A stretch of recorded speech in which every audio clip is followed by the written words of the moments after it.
মিনু, আবার জিজ্ঞেস করছি, বাড়ির কাউকে তোর সন্দেহ হয়? এমা ছিচি জেঠুমনি, বাড়ির কাউকে আমি কেন সন্দেহ করব? এমন কথা তো ভাবাও অন্যায়। একটা বড় অন্যায়কে থামাতে হলে ছোট অন্যায় করতে হলে হবে। চুরির মতন বড় অন্যায়কে ধরতে গেলে বাড়ির কাউকে সন্দেহ করার মতন ছোট অন্যায় করতে হলে হবে। তুই না করতে চাস, আমাকেই করতে হবে। বাড়ির কেউ এই ব্যাপারে অবশ্যই জড়িত।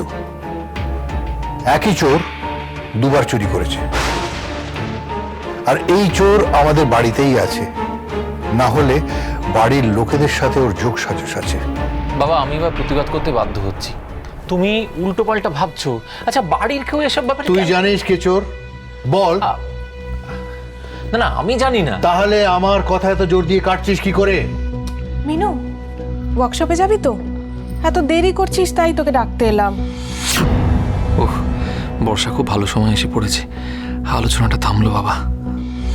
ও ওয়ার্কশপে কখন যাবে না যাবে তাই তোর এত মাথা ব্যথা কিসের রে বর্ষা? আসলে জেঠুমনি, বর্ষা দিদি তো আজকে আমার সাথে ওয়ার্কশপে যাবে। কেন বর্ষা যাবে কেন? কেন বাড়ির ওয়ার্কশপে আমি যেতে পারি না? গিয়ে কোন কাজে লাগবে তুই? তুই তো কিছুই জানিস না, ওটা তো বেড়ানোর জায়গা নয়। ওর যে তুই গিয়ে মিনুর সাথে গল্প করে মিনুর কাজের ক্ষতি করবি, আমি চাই না তুই যাস। তোমার তো আমাকেই পছন্দ নয় বাবা। বর্ষা, ভুল কি বলেছি? বাবা যে আমায় পছন্দ করে না সেটা তো তুই জানিস, ছোটবেলা থেকেই দেখছিস। বাবা, তোমার অপছন্দের মেয়ে কি পছন্দের কাজ করতে পারে? না, সে যাই করুক তোমার অপছন্দ হবেই। মিনু, আয়। জেঠুমনি, আমি আসছি। তুমি না ফোনটা নিয়ে অত বেশি ভেবো না।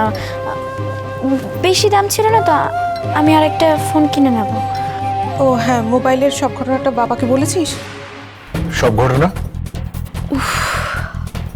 বর্ষা দিদি দেখছি সব বলিই ছাড়বে। মেনু বল। ধ্যাৎ, বর্ষা এত কথা বাড়ায় না। আসলে জেঠুমনি, দিয়া আমার মোবাইলটার একটা ভাঙা টুকরো আর কি খুঁজে পেয়েছে। বর্ষা দিদি সেটার কথাই বলছে, কিন্তু ওটা আর পেয়ে কি লাভ বলো? বুঝেছি বুঝেছি, আয়।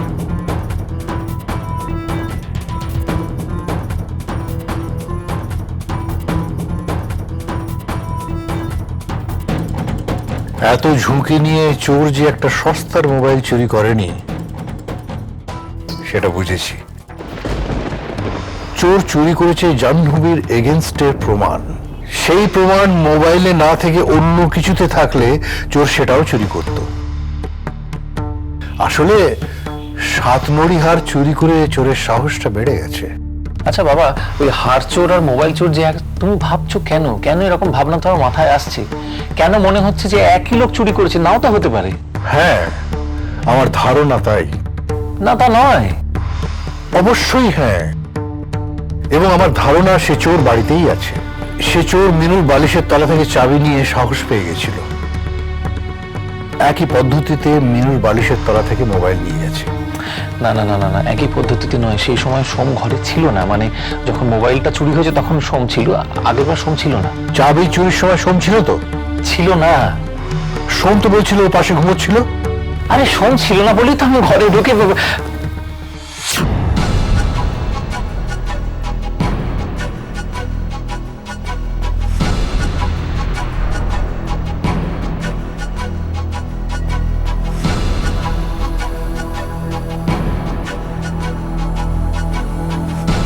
চেক মেট।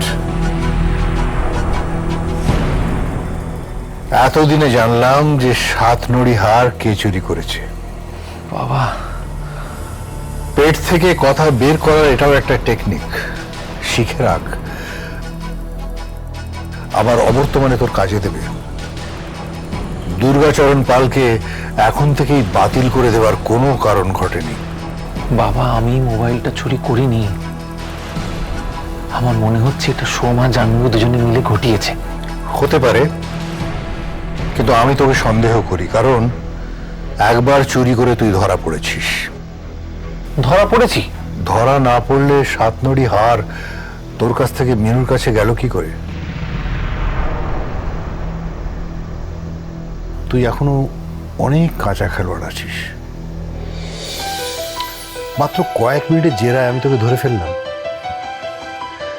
তিথি তোর থেকে অনেক বেশি বুদ্ধিমতী। তো সকাল থেকে আমি ওষুধ না দিলে তো নিজে নিয়ে খেতে পারো না। কত বেলা হয়ে গেল, কত দিক সামলাবো বলো তো? সকাল থেকে বাড়িতে একটার পর একটা ঘটনা ঘটেই চলেছে। বাবু যে না, আবিরকে স্কুল থেকে নিয়ে আয় না, তাহলে তো বৌমাকে বেরোতে হয় না, আমার কাজে দুটো সাহায্য করতে পারে। দে। আচ্ছা, তোমরা বাবা ছেলেতে মিলে কি করছো সকাল থেকে? কেন? তোমার মেয়েকে তো বলতে পারতে সাহায্য করার জন্য, সে তো ওয়ার্কশপে বেড়াতে গেল। তোমাকে কে বললো যে ও আমাকে সাহায্য করে না? অন্তত তোমাদের থেকে তো বেশি করে। তোমরা তো বললে না তোমরা বাবা ছেলে মিলে কি করছিলে? দাবা খেলছিলাম। হ্যাঁ মা, বাবা জিতে গেল আর আমি হেরে গেলাম।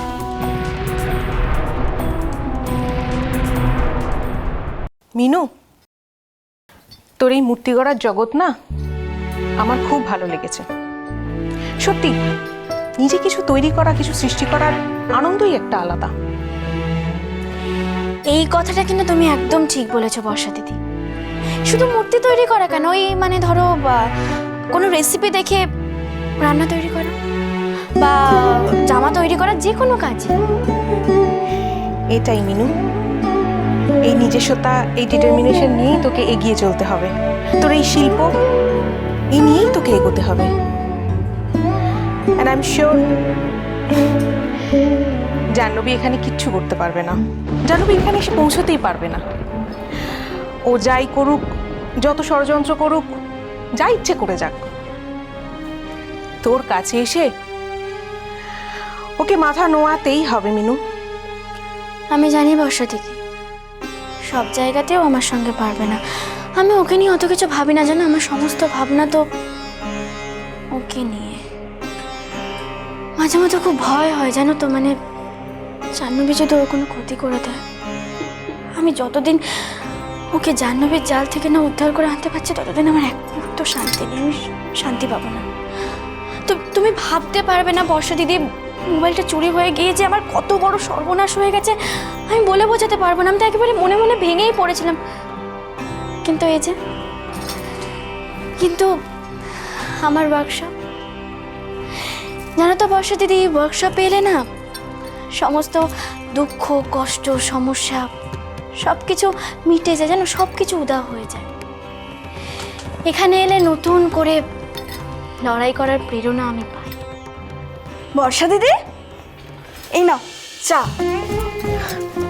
তুলি, তোকে কোনোদিনও শেখাতে পারবো না জানিস। তুই বর্ষা দিদির জন্য ভারী করে চা নিয়ে এসেছিস। উফ, সত্যি তুই না। আচ্ছা, আমাদের ওয়ার্কশপে তো কাপড়ের তো ছিল, বা ছিল তো, সেটা না হয় মানলাম, কিন্তু শুধু চা, একটা কেক কিংবা একটা বিস্কিট তো আনতে হয় বল। না না না, আমি তোকে আর কিচ্ছু শেখাতে পারবো না। তুলি তুলি তুলি একদম ব্যস্ত হোস না, আর ওর কথা একদমই শুনিস না। দে, আমি ভারী চা খাবো। মিনুর মূর্তি গড়ার টাকাই তো ফাঁকা বাড়িতে বসে আমি দুবেলা কাচের প্লেটে খাই। ভারকে অস্বীকার করি কি করে বল? এটাতেই চা খাবো আমি।